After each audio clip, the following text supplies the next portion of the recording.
Well, I tell you what, Suns fans, the Suns lose again. Where do I start? I don't know. Actually, tonight we're going to start with Subreddit Stakeout. So tonight, John Voida is out. It's going to be a solo pod by Matthew Paul Lissy. Are you guys ready for it? I hope you are, because we're starting right now.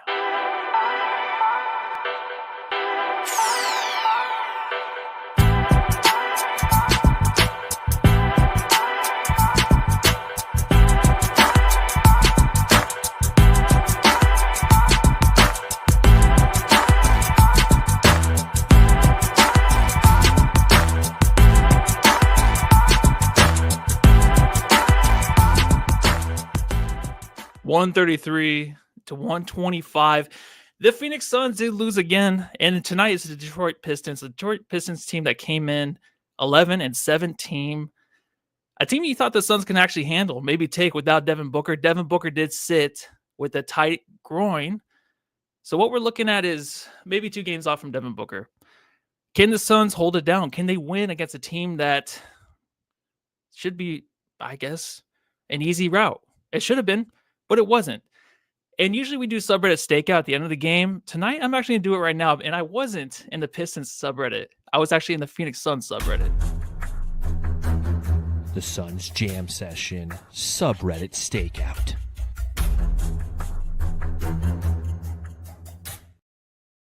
And I just want to get into the minds of these Suns fans. I feel the same exact way. The first comment is there something mentally bothering us right now? I think John and I talk a lot about the mental state of this team and how terrible it is at times. But man, did it hit you from the tip? It definitely did. Not the tip of your penis, but the tip of the ball to start the game. Looking like a washed team out there. There's a lot of that. There's a lot of washed players maybe out there right now for the Phoenix Suns, and I feel it. So again, this is a subreddit stakeout within the first 5 minutes of the pod. And I'm thinking that I just wanted to go and to see what the Suns fans were saying, because I know in the chat, Jamsters, you're going to probably be saying the same stuff, relaying the same information, but I want to go in there to see how they're feeling, because we always look at the opposing team, and I'm just not interested in what the Pistons are thinking. I know they're a feisty team. I know that Ryan Russillo talks about them a lot on his pod. As a team that's like always there, they're always within striking distance of taking a game. They're an exciting young team, and we saw that tonight. So the next comment, defend the fucking perimeter. Yes, please, because Cade Cunningham hitting the game-winning three-point shot, or game-sealing three-point shot and game-winning, even though you probably thought the Suns didn't have a chance to win, just shows, like, with one move, with Kevin Durant on him, he gets all the space in the world, and it's a wide-open, good-looking shot. And you might be like, hey, you know what? Good for that guy. It's like, no. These guys are knocking down threes consistently on the Suns, not just tonight, every other game. And it's still difficult for the Suns team to do anything, to control the perimeter, to limit the threes, and to limit the good-looking shots by the opposing team. The next comment, and I'm not in disguise. Obviously, if I'm going to be in there with the Suns fans and subreddit, they're going to know who I am. No matter what, I can't wear the same disguise, a Gambit disguise that a lot of you probably aren't the biggest fan of. So I just went as this. The next comment, though, was Bradley Beal trade is the last of our worries. Get Nurkic the F out of here. I didn't say the full F word because I just feel bad still. I don't know why. I know it's kind of hard to watch at times, but it's getting to the point where I do feel just bad for Nurk. The next comment, everyone yelling at JJ, James Jones, like Ishbia didn't make the trade or didn't have him make the trade. All of our picks, a homegrown talent for Kevin Durant, and then all our second picks for Beal. Later in this pod, it probably won't be a long pod because this is just me tonight doing solo. I think it's basically because it's the holidays. You know, everyone has their things going on. I definitely do too. So it'll probably be a half-hour pod, but I want to get into – I don't want to say that the trade now, looking back at the Kevin Durant thing, is, you know, a complete fail, but it's getting to the point where it's just the same thing as last year. It's the same energy in the arena. It's the same team. It's the same kind of quit in them. It's a different coach. So who is it? I don't know. We'll talk about it later. Honestly, this is the next comment. Honestly, blow it up and get some draft picks back and start over. Okay. I'm okay with that. Maybe we could talk about that one later too. I can handle losing, but when the team is showing no improvement, tough times, not buying the comeback. So at the end of the game, the Suns were in striking distance. They got it down to 3 points. But even then, I don't think it's enough because I think the Suns continue game after game. They did go on a 2-game winning streak earlier. Now they're on a 2-game losing streak. They get to a point where they give too much confidence to these young teams, too much confidence to them. It gets to a point where they can't combat it. I know how much EJ wants to talk about getting it to 10 points, get it to 5 points. But the amount of energy it takes for this team to get back into games and to just like make it a game within striking distance, the other team already has confidence. They're going to knock down another shot because they built it up from the beginning of the game. So starting out, if we want to go through the players, I do want to give a shout out to Kevin Durant tonight because it was a great, I guess it was a great game. Who the heck are you? I'm Kevin Durant. Yeah, I started there. You know who I am. Y'all know who I am. Did anybody see a sniper? Did anybody see anything? I'm one of the best players to ever play the game. I mean, incredible game by him. 43 points. The only thing were the 8 turnovers. So 4 of the turnovers were in the first quarter. That was when the Suns really struggled and never can really come back from how bad they started this game. He had the 43 points, the 6 assists. He was perfect from the line of 11 free throws. Pause to clear my throat. 4 of 9 from 3 and then 14 to 26. So you can tell throughout this game, Kevin Durant really inspired, I feel like, the Suns to kind of play with energy.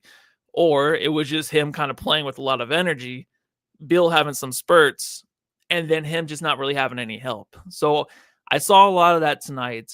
This is probably one of the better games that Kevin Durant had, and it came at the hands of losing to the Detroit Pistons, a team that we should have probably won. When you look at the stat line, the scoreboard, the scorecard, Kevin Durant scoring 43 points and then Bradley Beal having 26 points. You would think maybe that's enough to get a win. But you look at the guys surrounding him. So Tyus Jones, whenever Booker or Beal or even Durant are out, it is nice to have Tyus Jones because he's a guy that can kind of fill that void of the big three that we kind of have. I think he comes in, he gets us some good looks from 3. He can be consistent. It's like anytime you want a streaky shooter, he is that guy. Tyus Jones tonight didn't play his drop, but he did have 19 points tonight, but only the 2 assists. So he was basically playing a scoring role, and it's exactly what the Suns needed. It really was, but it was the other guys that could not step up. Scoring-wise, you're not going to look for Nurkic to give you the points. He had the 10 points, but Royce O'Neal and Grayson Allen combined had 13 points, and Grayson Allen had 2 points. So the effort put in from Kevin Durant tonight was definitely not enough, especially on the defensive end when he's trying his best to kind of maintain the paint as much as he can, but also keep up with Cade Cunningham tonight. It was tough at times. And that last shot that Cade did to seal the game, that he didn't make to seal the game, it was still a wide open, good looking shot. I feel like the energy was just completely drained from Kevin Durant in the end because he did play the 38 minutes, almost 40 minutes in a game where it's like it's a must win. But Jamsters, I'm going to go through the comments right now. Like you can just tell like the way this game got out of hand so early, you felt it was over, right? How do we feel in the first quarter? I want to see in the comments because I'm going to go through the first quarter, just kind of go look at our early successes, the Pistons' early successes, because we didn't have any. I don't even know why I said that, but the Pistons' early successes in this game challenged the Suns at the rim, scoring 8 quick points. So, pause. Edit that out. Kyle, please. Nephew Kyle, I appreciate that.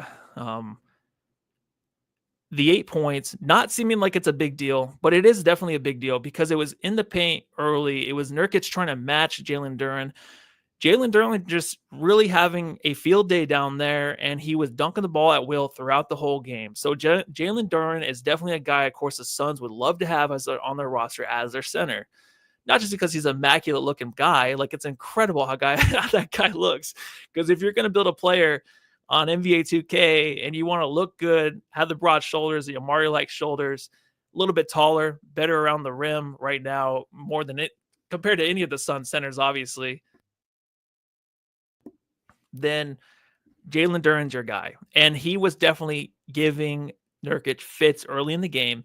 And it was such a tough watch because you just knew Nurkic, he's trying his best out there, right? He had bad angles starting out 0 for 2 this game in the first quarter. You can hear the boos already from the Suns fans. The Suns fans were going at him, right? I think last game I talked about in the post game live from the arena when I was talking about there's not even any boost from this Suns fan base anymore when we're losing these games. They're kind of just tired of it. They're sick of it. They came to have a good time, have a few drinks, but it's just like there's no more will, I feel like, from the Suns fans either. Like they just kind of given up, right? There's no Christmas spirit anymore with this Suns fan base.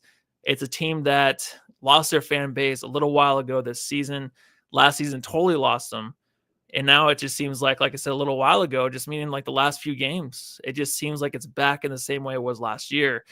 The Pistons key plays, though, early in the game to kind of get this team on track to kind of seal the victory early in the first half. Really, like that's where I am right now. I am just at the point where I'm watching these plays, like their fast break, the alley-oop that they had early in the game in the first quarter.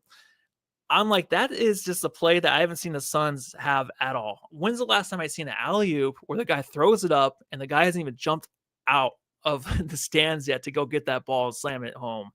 It's been a long time. And I think that the fast break that was in the first quarter really kind of took the Pistons to the next level. It's like, oh shit, you realize this team is still young. They're very athletic. It's going to be a tough time trying to manage the paint against these young guys. And it's just like keeping, obviously, the turnovers at a minimum. And tonight was one of those things where John mentioned last pod, he's like, here we go. The Pistons are one of the worst teams in the league, forcing the ball, forcing the turnovers.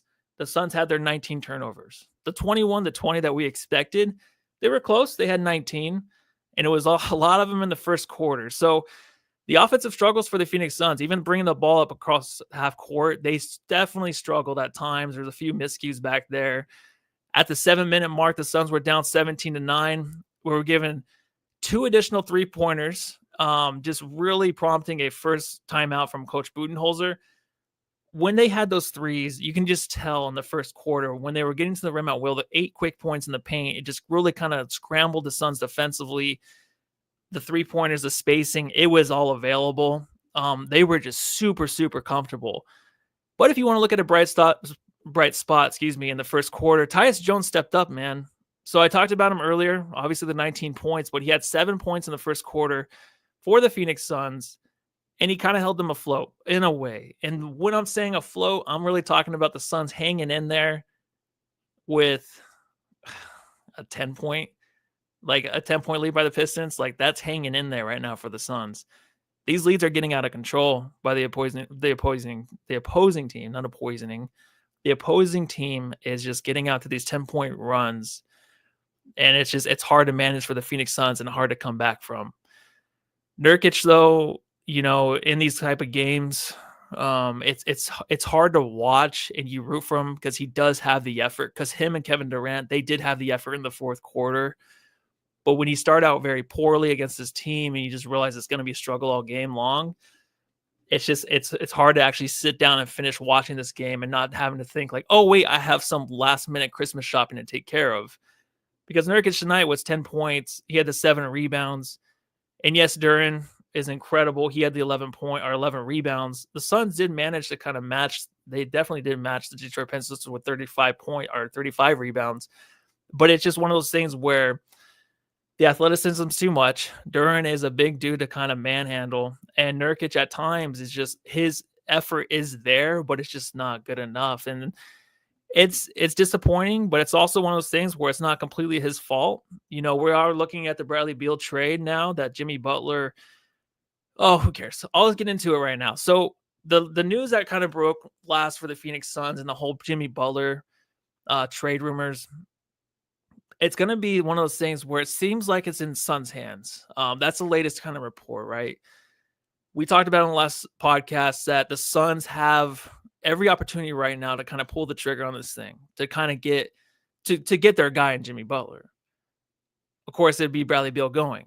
Now, if that is the case, if that is true, what are the Suns waiting for? What is the what is the main issue? What are they wanting to see from this big three to really pull the trigger, right? I know Devin Booker got hurt. He's going to be out 2 games. But 2 years ago when I get them so mixed up, when Devin Booker did get hurt with a groin injury and he was out for 2 games, came back, missed 21 games. And that was the season when Mikal Bridges came on as an offensive threat. He showed out. I remember it was kind of like it was the time to see if DeAndre Ayton and Mikal can show out. Mikal definitely did. He stepped up, but Ayton went the opposite way. But Booker missed 21 games. So it is scary to think that maybe he can come back in 2 games. Maybe he can play on Christmas Day. And then if he re-aggravates it, how long is he going to be out? So there's a couple things to look at, of course, with the injuries that keep piling on. They keep mentioning it in the interviews, in the shoot-arounds. Even Tyus Jones said it's a little wild with these injuries, but they got to manage their way through it. But we still have 2 of the big 3 playing in these games most of the time. It's never like 2 of them out. It's one guy out, and the other guy returns, the other one goes out.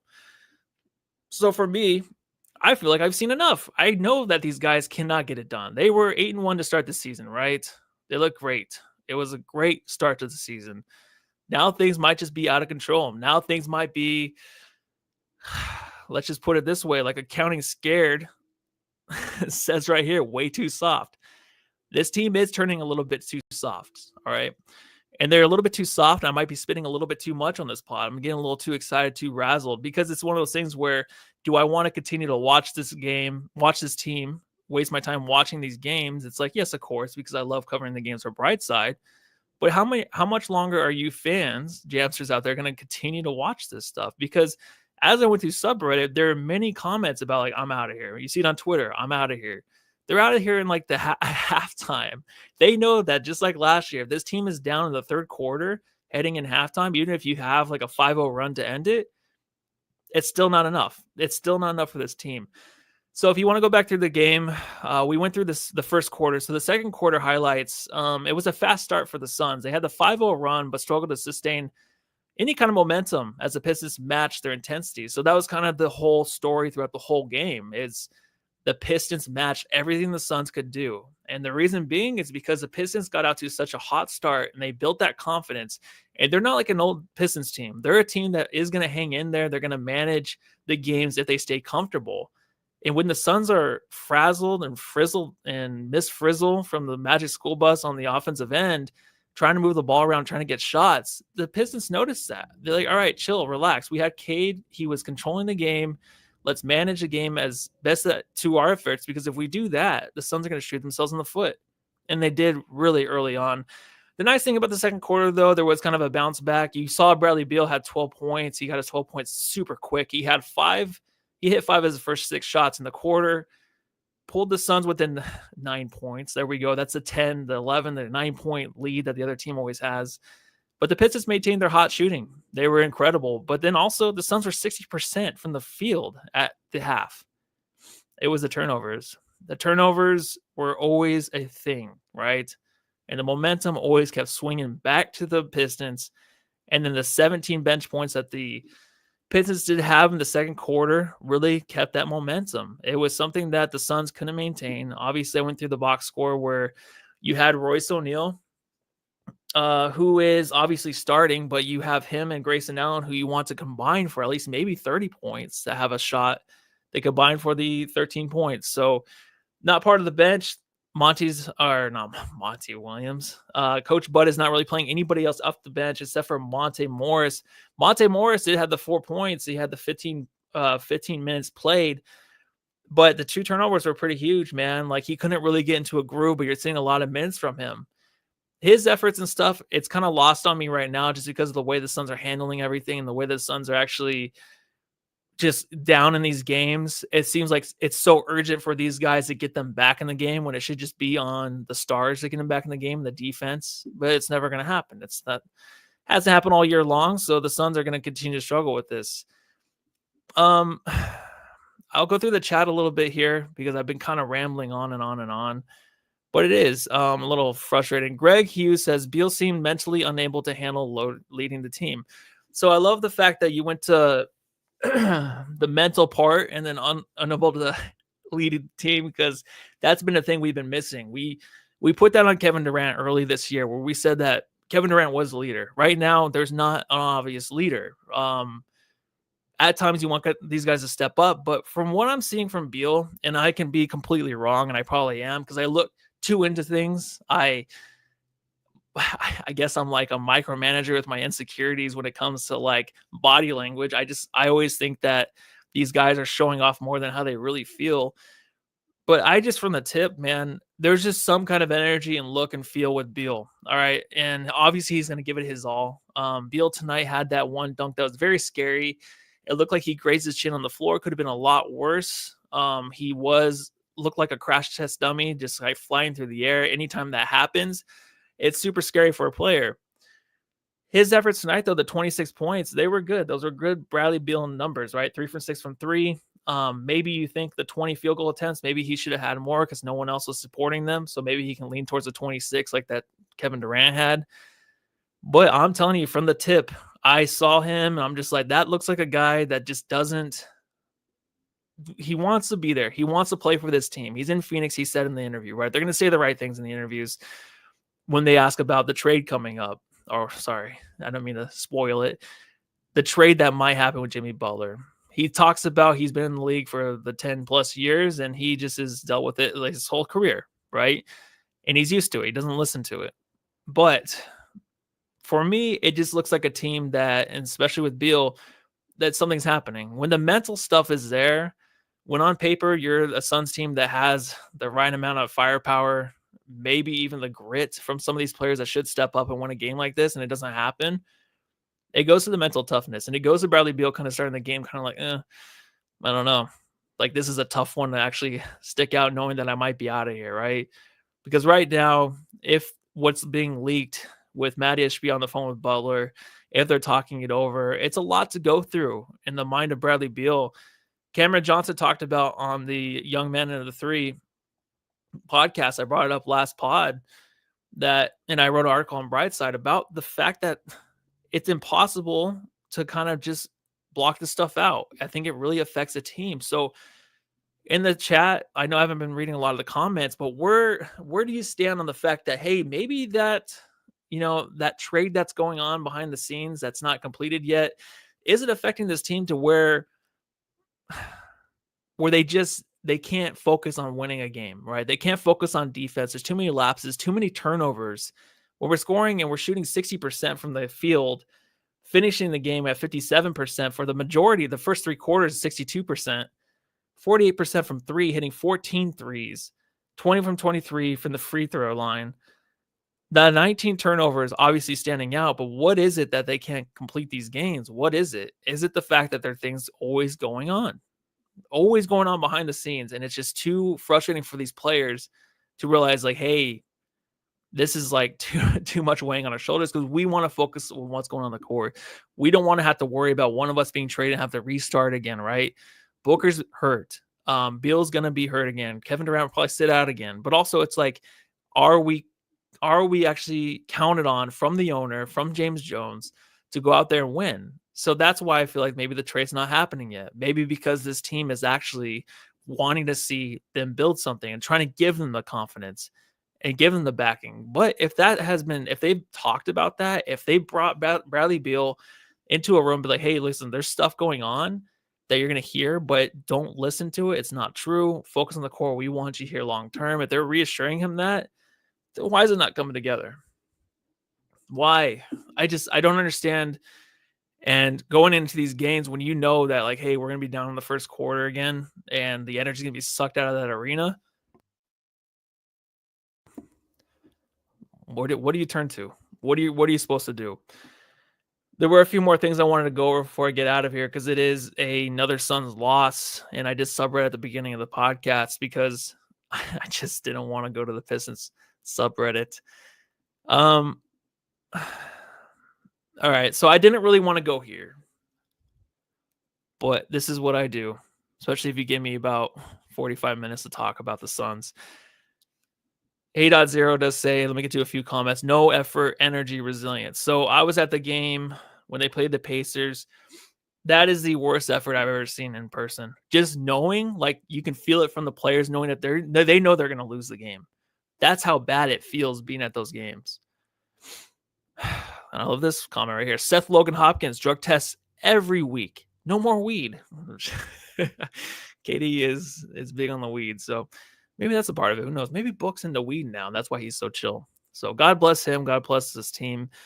But yeah, where was I getting at? So I wanted to talk about the whole trade, and not saying like, hey, you don't trade for KD. You do it every time. Obviously, the Suns gave up a lot, and I'm not going to bring it up and say like I'm trashing this organization because of the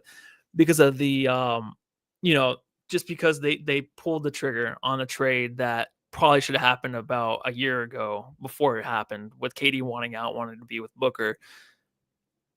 I think that my question really is for you, Jamsters, and for myself, and the heavens above, everyone listening, and the people below. I think that when do you give it till when you're like, okay, that trade sucked. We should have not done that. Do you give it till the playoffs to where the Suns actually are like, hey, we're gonna get swept again? Like, we're actually in the play-in, or we're gonna be the 6th seed. We barely get into the playoffs and we might be swept. We don't have a chance out west if we don't make it out of the first round. Is that when you say like, hey, maybe the trade shouldn't happen? And is that the point when, I know it's early in the season, but I say that all the time, but it's game 27, so maybe it's not that early. I say this all the time, I know, but what about the fact that if Kevin Durant and the Suns don't get out of the first round, are they going to be held accountable and everything is going to be kind of just blown up, right, in a way? That's where I'm going.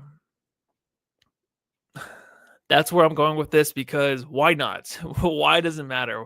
What else should I believe? I mean, the fact that Kevin Durant came out this season and looked incredible, MVP status, we're winning every game by like 3 points, tough schedule. That was the highest we've been. That's the highest I felt with this team. Not high like smoking weed, but like on another level. I'm like, okay, this team has a chance. And that was a 9-game span out of the almost 2 years with Kevin Durant since he's been traded here. So when is it that we just kind of are like, all right, we're done? We have to give it this year, right? But then it's like, why don't they just pull the trigger on the trade? Just know that Butler's a better fit here. He would help Kevin Durant. He would help Booker. He would give this team more grit or whatever we're looking for, right? I don't know. I don't know what to do. But the fact that the Suns lost isn't just to the Pistons isn't the biggest thing. The biggest thing to me, and I think all of you know it, is that this Suns team, when entering halftime, midway through the third quarter, when they are down, you know it's over. That's a difficult thing to face. It's just to know, like, hey, when this team is down in the third quarter, the game's over. They're gonna lose. That's where they're back at right now. That's where we didn't want to be back at. And we are. And you could just tell me to shut up, everything's going to be okay. But I don't believe it, because even if we're healthy, the team's not playing right. So Al-Daji, excuse me if I pronounced that incorrectly, Bill trade was not a good match. Obviously, it was not. We do know that for sure. And I think Bill realizes that too. That's probably why he was hesitant on coming here, because it doesn't make sense for him and Booker to be here. But I don't want to talk too much about, everything was a mistake leading up to this point, because we were all very excited. We were very excited about everything, and we were excited about this team on paper for 2 years in a row heading into the season. And right now, we are just feeling the same way as last season, which is just in give-up mode. And when you're out west and you're looking at even the Memphis Grizzlies right now, who I did pick to win the championship, playing as one of the best teams out west, they're incredible. It's like, okay, there's another team that has it together, that knows what they're doing, going on winning streaks, winning 7 of the last 10, second in the West, a team that can win without their star, Ja Morant. They killed the Hawks tonight, murdered the Hawks tonight, and Ja wasn't even playing. And maybe I got that wrong. Maybe it was last night, but I swear it's tonight. But let's do Jamstar. should we do? We got to do Jamstar because it belongs to one person. Jamstar of the game. If you haven't already, like, subscribe. John is he's obviously been gone from this pod, so he's took the night off. He is at a Christmas party tonight. Like I said, around the holidays for John and I, it's a little difficult because things are always going on. So I thought I would just do a solo pod tonight. But if you haven't, like, subscribe. When we're together, it's a really great show. When it's one of us, it's a good show. It's fun to watch. So I do appreciate everyone hopping on tonight to watch me sit here and just think about sad things. Let's jump into Jamstar. So my Jamstar, I'm just going to give it to KD because I think the effort is there. It's one of those things where it's like the effort's there, but it's not enough because he doesn't have the help tonight. But everyone's feeding off the energy that they have in the locker room, whatever's coming out. Okogie's not even playing. A guy that can come out there and fuck some shit up, he's not playing. Ryan Dunn's out there. It's still not good enough. But Kiko G says, Jamstar's KD for giving a F. Yeah, and thank you for saying F and not spelling the whole word out. I appreciate that. Ken Kaplan, KD Jamstar, but tons of turnovers. Yeah, he did have the 8 turnovers, but 4 of them were like in the first quarter. So he was trying to do a little bit too much there and really kind of dug us into a hole. Let me actually... Yeah, I swear it was 4. Yep, 4 in the first quarter. Let's see. So Michael Cole says, Beal, why isn't Okogie not playing, Matthew? Exactly. So that's what I just said, and I don't know why. So are we going to do this thing where I keep burping on accident? And I don't know. Oh, I had a buffalo chicken sandwich tonight from Wildflower. So maybe that's what it is. But yeah, I think that the fact that Okogie's not playing, do we kind of go towards the coach? I'm not doing that again. I think who we have on the court, the 9-man, 8-man rotation that we have, it should be good enough. I don't know if that Okogie makes that big of a difference, but honestly, if you want someone to kind of force a turnover, force the issue, then Okogie's the perfect guy. Is it enough? I don't know, dude. I think it's one of those things where we'll have Okogie come in and he won't play the rest of the game if he commits, or if he like forces 2 turnovers, gets a few dunks here and there, he won't return. So I don't know if he would have even made a difference, but I don't even want to get into that again. Like we do the same thing every year. It's just like these guys that you feel like should be playing are not playing. They do play for a quarter. They look great. Don't come back in. Is it the coaching? Is it just the players on the court that, hey, like they need the more minutes? They need the most minutes really to kind of get things going on their side of things. Like with Kevin Durant playing 38 minutes, Royce O'Neal playing 34, Bradley Beal playing 38, Tyus Jones playing 32, Plumlee playing 21, and Yusuf Nurkic playing 25, how they kind of split that at the center position. Like, how come you don't see Oso? How come you don't see Josh Okogie? How come I'm not even going to say Bobo? But those 2 players, you know what they can bring. You know they can bring a little bit of energy.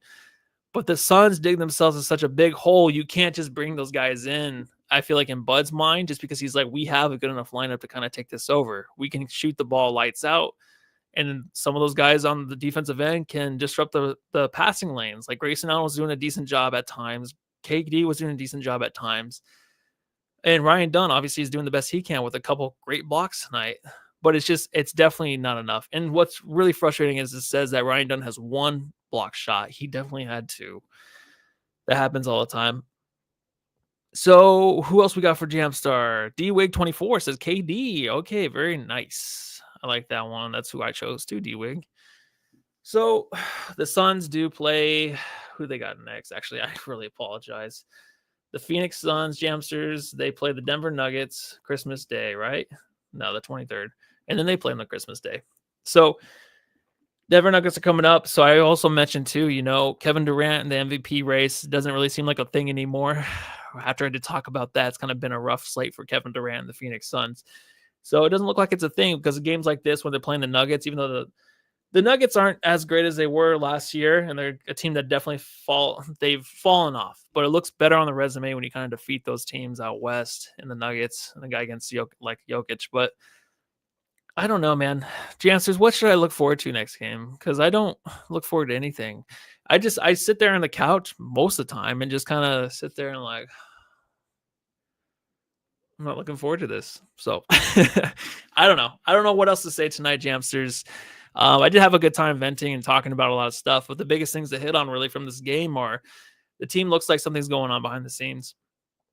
Mason Plumlee, their backup center who we signed this offseason, he was a guy that would play the Suns last year on the other opposing team. And he would say, like, hey, this team, something's not right. And every time I see him now, I'm like, does he know why things aren't right? Because it's the same thing this year. That should be a good question. You know what? Maybe I'll ask that. Be like, hey, Mason Plumlee, last year you said when you would play against the Suns, something was off. This year, how come it feels the same way? You're on the team. What is off? What is it? What is it that you were feeling last year, but you didn't see, and now you're seeing it? That would be actually an awesome question to ask him because it's the same shit. But yeah, so the trade is always in their minds. Everything is off. You know this team's gonna lose in the third quarter when they're down. The bad starts are really killing them. The turnovers are killing them. Everything on offense is good except the turnovers. We're hitting our shots, moving the ball well. It looks good. But when you're playing a team like the Pistons, if you give them confidence and they have a lead till the very end, they're going to keep it. They're going to control the ball. They're going to make sure that they don't make the extra mistake that the Suns are going to make. And for the Suns team to find themselves in that situation, it's heartbreaking. It really is. But Jamsters, everyone out there, thank you so much for watching. I really appreciate it. We will be live again Monday night, and we hope to see you there. I hope that, it is the Suns' victory, and hopefully Booker, there's some better news after next game. Obviously, we're going to keep supporting this team, but we want to see some changes maybe. Or maybe we don't. Maybe we just kind of want to move to a different city. I don't know. But everyone, go home, love your family. Love you so much.